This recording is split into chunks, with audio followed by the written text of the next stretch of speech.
Hi everyone. आज के इस वीडियो में हम लोग डिस्कस करने वाले हैं आसाम सी 2019 का फिजिक्स पेपर का एनालिसिस। ठीक है। इससे पहले मैं 2018 और 2017 के पेपर का मैं एनालिसिस डिस्कस कर चुका हूँ। ठीक है। उसका लिंक भी मैं डिस्क्रिप्शन में दे दूंगा, वो आप उसको एक बार चेक कर सकते हैं। ठीक है। इसके साथ साथ मैंने इन पेपर्स का सॉल्यूशन भी डिस्कस किया है। ठीक है। उसका लिंक भी मैं डिस्क्रिप्शन में दे दूंगा। ठीक है। बेसिकली देखिए, एनालिसिस इसलिए जरूरी है कि मतलब आपको एक आइडिया रहेगा कि मतलब इस चैप्टर से इस तरह के क्वेश्चन आए हैं। ठीक है। अब जैसे यूनिट्स एंड मेजरमेंट, अब क्लास जो 2019 का जो पेपर था फिजिक्स का पेपर, अब देखिए वहां पे टोटल क्वेश्चंस थे 40। ठीक है। 40 में से क्लास 11 में आया है 19 क्वेश्चन। तो इसका मतलब आपका क्लास 12 के क्वेश्चन है 21। ठीक है। तो अक्सर मतलब देखा गया है जो आसाम सी में, ठीक है, जो 12th के टॉपिक्स है ना, वहां से थोड़े ज्यादा क्वेश्चन आए हैं, एक होने से भी ज्यादा क्वेश्चन आए हैं। ठीक है। और सारे एनालिसिस में मैंने आपको एक चीज बताया है कि आपको फॉर्मूला बेस्ड क्वेश्चन आसाम सी में डायरेक्ट फॉर्मूला बेस्ड क्वेश्चन आते हैं। ठीक है। और आपको कोई भी आपके पास बुक है, आप एस एल अरोड़ा पढ़ते हैं, आप प्रदीप पढ़ते हैं, ठीक है, आप एमटीजी का बुक पढ़ते हैं, आपके पास कोई भी बुक है रेफरेंस बुक हिसाब से, उसमें अगर आपके जितने भी एमसीक्यूज वगैरह हैं वो आप प्रैक्टिस कीजिए, प्लस पुराने प्रीवियस क्वेश्चन प्रैक्टिस कीजिए, दैट इज सफिशिएंट। ठीक है। अब यहाँ पे देखिए units and dimension. Units and dimension में dimensional formula based question, direct dimensional formula पूछा है, वैसे दो क्वेश्चन आए थे। ठीक है। अब सोचिए यूनिट्स एंड मेजरमेंट छोटा चैप्टर है, दो क्वेश्चन आउट ऑफ 40, मतलब दो क्वेश्चन यहाँ से हो गए। ठीक है। फिर motion in one dimension, motion one dimension से कितने, दो, एक क्वेश्चन हो गया मोशन अंडर ग्रेविटी, और एक हो गया ग्राफ बेस्ड क्वेश्चन। ठीक है। अब अगर अगर आप पुराने पेपर्स भी देखेंगे, मतलब आसाम सी के इसके आसपास के 2020, 17, 18, तो आपको मतलब ये जो मोशन ग्रेविटी के क्वेश्चन मिलेंगे उसमें। ठीक है। मतलब मोशन इन वन डायमेंशन में मोशन एंड ग्रेविटी एक इंपॉर्टेंट टॉपिक है। ठीक है। ग्राफ बेस्ड क्वेश्चन, ठीक है, ये तो मतलब आमतौर पे मतलब किसी भी एंट्रेंस में आप देखेंगे मोशन इन वन डायमेंशन में graph based question another important topic. ठीक है। ग्राफ ग्राफ के बेसिस पे क्वेश्चन को कैसे सॉल्व कर सकते हैं। ठीक है। अच्छा, उसके बाद आ गए हम लोग लॉज ऑफ मोशन। अब यार लॉज ऑफ मोशन में इसके सिवा तो क्या प्रैक्टिस किया होगा। सबसे बड़ी चीज देखो, यहाँ पे लॉज ऑफ मोशन में अगेन टू क्वेश्चन। ठीक है। Motion of connected blocks and friction on a incline plane. ठीक है। अब ये जो क्वेश्चन है मोशन ऑफ कनेक्टेड ब्लॉक, ये तो मतलब एकदम इजी क्वेश्चन था। फ्रिक्शन ऑन इंक्लाइन प्लेन भी इजी है, बट थोड़ा सोचने वाला क्वेश्चन था। ठीक है। वर्क एनर्जी पावर, अब देखो वर्क एनर्जी पावर एक चैप्टर से चार क्वेश्चन, ये कोई मामूली बात नहीं है। ठीक है। और वो भी simple question. Work energy power में यार वर्क के फॉर्मूला के ऊपर एक क्वेश्चन आया है, पावर के फॉर्मूला के ऊपर एक क्वेश्चन आया है, वर्क डन बाय फ्रिक्शन। अब ये क्वेश्चन थोड़ा सा सोचने वाला था, इजी है, डिफिकल्ट नहीं है, बट थोड़ा सा सोचने वाला क्वेश्चन था। ठीक है। इनइलास्टिक कोलिजन वाला क्वेश्चन, अगेन ये मेमोरी बेस्ड क्वेश्चन, मतलब फॉर्मूला पूछा था, जो कि मतलब आप यहाँ पे एग्जाम में डिराइव करने का आपको टाइम नहीं होगा। ठीक है। तो ये क्वेश्चन ऐसा था, मतलब जो अगर आपने पहले किया है इलास्टिक कोलिजन का क्वेश्चन, पहले अगर आपने पढ़ा है तो आप कर लेंगे, और नहीं तो मतलब ये छोड़ना पड़ेगा। ठीक है। बट आमतौर पे जितने भी एंट्रेंस लेवल का बुक्स है, जितने भी एमसीक्यू आप देखेंगे, गारंटेड मैं बोल रहा हूँ, ये क्वेश्चन आपको वहां मिलेगा ही मिलेगा, इलास्टिक कोलिजन का जो क्वेश्चन आएगा। ठीक है। आगे बढ़ते हैं। ग्रेविटेशन। ग्रेविटेशन में यार सबसे इजी चीज variation of G with height, यही तो है कि नहीं। ग्रेविटेशन में चीजें क्या क्या है, एक तो वेरिएशन ऑफ जी का है, हाइट के साथ, डेप्थ के साथ, लैटिट्यूड के साथ, ठीक है, रोटेशन ऑफ अर्थ के साथ, फिर आपका escape velocity, orbital velocity, time period, ये सारी चीजें। बट वेरिएशन ऑफ जी सबसे इजी चीज है, और वही चीज उन्होंने पूछा है, variation of G with height. ठीक है। वैसे जी किसके साथ वेरी करता है, हाइट के साथ करता है, ठीक है, डेप्थ के साथ करता है, रोटेशन ऑफ अर्थ के साथ करता है, ठीक है, और लैटिट्यूड के साथ करता है, लैटिट्यूड। ठीक है। अच्छा, फिर देखिए रोटेशन मोशन, तीन क्वेश्चन आए हैं रोटेशन मोशन से, टोटल तीन क्वेश्चन। रोलिंग मोशन एक आया है, दूसरा आया है सर्कुलर मोशन में relative relation between angular momentum और काइनेटिक एनर्जी के ऊपर। ठीक है। फिर आया है पुली मास सिस्टम। ठीक है। अब पुली मास सिस्टम देखो यार, नॉर्मली मतलब क्या है कि लॉज ऑफ मोशन में भी पुली मास सिस्टम है। ठीक है। तो एक यहाँ पे पुली हो गया, और एक स्ट्रिंग हो गया, और इधर एक मास है। ठीक है, इधर मास कैपिटल एम मान लेते हैं और इस साइड मास स्मॉल एम है।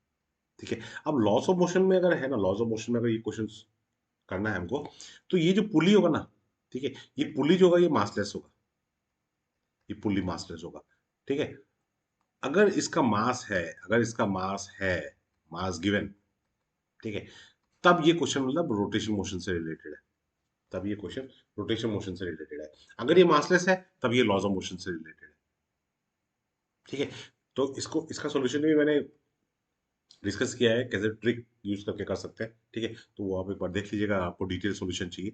But these are the things, मतलब वो जो आपको मिस आउट नहीं करनी है।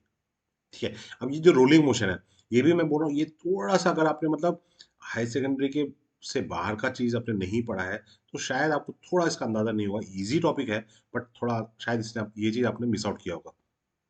ठीक है, थर्मल प्रॉपर्टीज ऑफ मैटर, यार अब ये फॉर्मूला नो किसने नहीं पढ़ा है, delta Q is equal to M S delta T. ठीक है, इस फॉर्मूले पे क्वेश्चन पूछा है। थर्मोडायनेमिक्स, थर्मोडायनेमिक्स में अब देखिए यहाँ पे एक क्वेश्चन पूछा था, थर्मोडायनेमिक्स में एक ही क्वेश्चन आया है, isothermal process followed by adiabatic process. ठीक है, अब यार ये क्वेश्चन मतलब लैंग्वेज क्वेश्चन, देखो एंट्रेंस में क्या होता है ना, एंट्रेंस और बोर्ड एग्जाम में एक डिफरेंस होता है, कि बोर्ड एग्जाम में आपको क्वेश्चन, मतलब बोर्ड एग्जाम में आपको पास कराना है। बोर्ड एग्जाम में इज ऑल अबाउट सिलेक्शन, मतलब बोर्ड एग्जाम में ज्यादातर बच्चे पास होने चाहिए, कम बच्चे फेल होंगे। ठीक है, बट एंट्रेंस एग्जाम में क्या है, एंट्रेंस बोर्ड एग्जाम में होता है सिलेक्शन, एंट्रेंस में होता है रिजेक्शन। रिजेक्शन मतलब इसमें एंट्रेंस में हमको ज्यादा लोगों को रिजेक्ट करना है। ठीक है, और किन लोगों को रिजेक्ट करना है, जो यार मतलब थोड़े कंफ्यूज टाइप के लोग रहते हैं। ठीक है, मतलब आपको पेपर, क्वेश्चन पेपर हमेशा कोशिश करेगा कि आपको कंफ्यूज करने का, मगर आपको कंफ्यूज नहीं होना है। ठीक है, ये क्वेश्चन भी थर्मोडायनेमिक्स का सोल्यूशन तो मैंने डिस्कस करके रखा है, सोल्यूशन तो है, बट आपको बता दो मतलब, जैसे देखिए मतलब चीजें हमको, क्या चीज को डराती है और हमको वो डर को कैसे निकालना है। यहाँ पे क्वेश्चन है कि क्वेश्चन ऐसा दिया हुआ है कि आइसोथर्मल प्रोसेस दिया है, उसके बाद फिर इडियाबैटिक प्रोसेस हो रहा है। अब यार ये क्वेश्चन ना आमतौर पे एक बच्चा देखेगा ना तो डर जाएगा, क्यों यार, मतलब आइसोथर्मल प्रोसेस मुझे याद नहीं है। ठीक है, एडियाबेटिक प्रोसेस का फॉर्मूला भूल गया हूँ, दोनों चीज पूछ रहे हैं, क्या करूंगा मैं।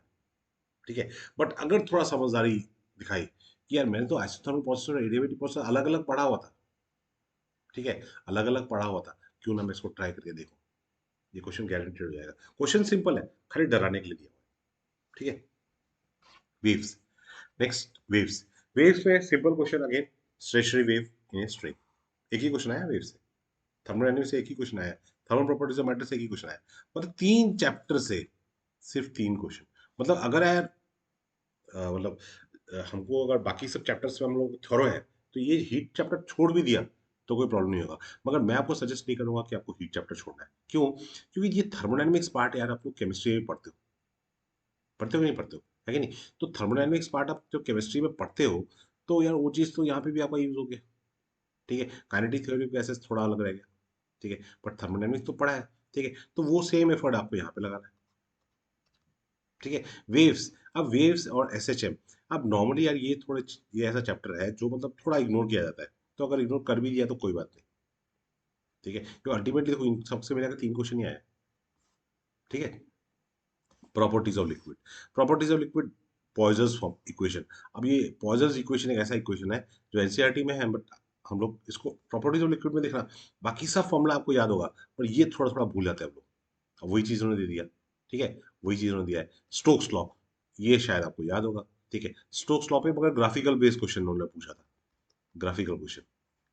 ठीक है, 2 क्वेश्चन यहाँ से आए थे। फिर आगे क्लास 12, क्लास 12 में हो गए 21 क्वेश्चन। ठीक है, 21 क्वेश्चन। इलेक्ट्रोस्टैटिक्स बड़ा चैप्टर है, चैप्टर 1 और चैप्टर 2, बट 2 क्वेश्चन आए हैं, oscillation of charge and sharing of charges. ठीक है, करंट इलेक्ट्रिसिटी, एकदम मतलब जब्बर क्वेश्चन आए हैं करंट इलेक्ट्रिसिटी में। करंट इलेक्ट्रिसिटी में देखिए इक्विवेलेंट रेजिस्टेंस, इक्विवेलेंट रेजिस्टेंस के 4 क्वेश्चन आए हैं, बहुत बड़ी बात है। सिंगल टॉपिक 4 क्वेश्चन, और इसमें से एक क्वेश्चन जो है वो मतलब आपका जो स्केलेटन क्यूब है, ये आपका एनसीईआरटी में है क्वेश्चन। स्केलेटन क्यूब मतलब ये सारे रजिस्टर हैं, ये सारे रजिस्टर हैं। ठीक है, इक्विवेलेंट रेजिस्टेंस इन दोनों पॉइंट के बीच में निकालना है, ये एनसीईआरटी का क्वेश्चन है, एनसीईआरटी में सॉल्व एग्जाम्पल है। ठीक है, और बाकी 3 क्वेश्चन भी सिंपल क्वेश्चन थे, बट इक्विवेलेंट रेजिस्टेंस के क्वेश्चन आए थे 4 क्वेश्चन। ठीक है, ओम्स लॉ, ओम्स लॉ में आईवी ग्राफ के ऊपर क्वेश्चन आया था। ठीक है। फिर एक question, easy question, difference between primary and secondary cell, primary cell और सेकेंडरी सेल के बीच में डिफरेंस पूछा था। ठीक है, अब ये मतलब चीज आपने फिजिक्स में शायद ना पढ़ा हो, केमिस्ट्री में पढ़ा हो। ठीक है, इलेक्ट्रोकेमिस्ट्री में शायद आप लोगों ने पढ़ा हो, बट फिजिक्स में मतलब एनसीईआरटी में ये चीज नहीं है। ठीक है। अच्छा, फिर आ गए हम लोग मूविंग चार्जेस एंड मैग्नेटिज्म, तीन क्वेश्चन, एक चैप्टर तीन क्वेश्चन। लॉरेंस फोर्स, मतलब अगर चार्ज पार्टिकल मूव कर रहा है ऐसे रीजन में जहां पे इलेक्ट्रिक फील्ड भी है और मैग्नेटिक फील्ड भी है, तब क्या होगा, तो उसके ऊपर एक क्वेश्चन आया था। Magnetic field due to solenoid के ऊपर एक क्वेश्चन आया था। Force on a wire in magnetic field, force on a current carrying wire in magnetic field. ठीक है, डायरेक्ट फॉर्मूला बेस्ड क्वेश्चन आए थे, तीन क्वेश्चन आए थे। ठीक है, इलेक्ट्रोमैग्नेटिक इंडक्शन, काफी बड़ा चैप्टर है, क्वेश्चंस भी काफी इसमें आ सकते हैं, बट क्या पूछा है देखो, इजी क्वेश्चन, एक फॉर्म क्वेश्चन पूछा है on the formula phi equal to B dot A, और एक पूछा है जो आपका फैराडे लॉ के ऊपर E equal to minus D phi by D T. अब ये यार, इस चैप्टर में सबसे इजी कोई फॉर्मूला हो तो यही दोनों फॉर्मूला है कि नहीं। फिर ऑल्टरनेटिंग करंट में एक क्वेश्चन आया था, आरएमएस वैल्यू ऑफ करंट, मतलब करंट का इक्वेशन दिया हुआ है, करंट का जनरल इक्वेशन दिया हुआ है, और वहां से आरएमएस करंट निकालना है। ठीक है, ये मतलब अगर आपको डेफिनेशन पता है आरएमएस करंट का तो ये क्वेश्चन आपको हो जाएगा। ठीक है, combination of lens and mirror ray optics में, अब ये देखो यार, ये क्वेश्चन मतलब क्वेश्चन, ये क्वेश्चन भी इजी क्वेश्चन ही था, बट थोड़ा सोचने वाला था कि मतलब अगर लेंस है और एक मिरर है, ठीक है, और जहां ये अगर ऑब्जेक्ट है तो फाइनल इमेज जो है ना, फाइनल इमेज भी इसी जगह में फॉर्म हो रहा है। ठीक है, तो यार ये अगर थोड़ा अगर आप लोगों ने एक्स्ट्रा तैयारी की होगी ना, तो रे ऑप्टिक्स में मतलब ये टॉपिक ही है, मतलब एंट्रेंस लेवल की जितने भी बुक्स हैं वहाँ पे एक टॉपिक ही है कि अगर फाइनल जो इमेज है वो ऑब्जेक्ट पे ही फॉर्म हो रहा है तो उस सिचुएशन में कैसे हैंडल करना है। ठीक है। अच्छा, ये अगर आपने बाई चांस मतलब ये आपने छोड़ भी दिया, तो यार देखो लेंस फॉर्मूला हर एग्जाम में, रे ऑप्टिक्स से हर एग्जाम में लेंस फॉर्मूला नहीं तो मिरर फॉर्मूला के ऊपर क्वेश्चन आया ही है, डायरेक्ट फॉर्मूला बेस्ड। ठीक है, और वो भी combination with formula for magnification, magnification, बात समझ में आया? तो मतलब रे ऑप्टिक्स में और कुछ पढ़ो ना पढ़ो, तो ये लेंस फॉर्मूला मिरर फॉर्मूला तो पढ़ के ही आना। ठीक है, डुअल नेचर, डुअल नेचर में यार एक ही तो इक्वेशन है बेचारा, lambda is equal to de Broglie equation, H by P is equal to H by twice M E के, मतलब kinetic energy, is equal to H by twice M kinetic energy equal to Q V is equal to H by square root of 3m Boltzmann constant times temperature. तो यार ये एक के equation के अलग अलग फॉर्म है, और इन्हीं फॉर्म्स में किसी एक पे क्वेश्चन वो लोग पूछ लेते हैं। बात समझ में आया? ठीक है, आगे बढ़ते हैं।